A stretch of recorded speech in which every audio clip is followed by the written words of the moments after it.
മൂവാറ്റുപുഴ തേനി റോഡിൽ മാർച്ച് 23 ബൈക്കുകൾ കൂട്ടിയിടിച്ചുണ്ടായ അപകടത്തിൽ പരിക്കേറ്റ് ചികിത്സയിലായിരുന്ന മൂന്നാമത്തെ യുവാവും മരണത്തിന് കീഴടങ്ങി.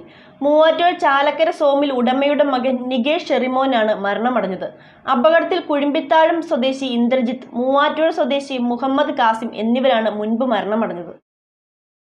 മൂവാറ്റുപുഴ തേനി ഹൈവേയിൽ കുഴിമ്പിൽത്താഴത്ത് മാർച്ച് 23 ഉണ്ടായ ബൈക്ക് അപകടത്തിൽ പരിക്കേറ്റ് ചികിത്സയിലായിരുന്ന മൂന്നാമത്തെ യുവാവും മരണത്തിന് കീഴടങ്ങി. മൂവാറ്റുപുഴ കിഴക്കേക്കര സ്വദേശി നികേഷ് ഷെറിമോനാണ് ആലുവയിലെ സ്വകാര്യ ആശുപത്രിയിൽ ചികിത്സയിലിരിക്കെ ഇന്ന് രാവിലെ മരണമടഞ്ഞത്.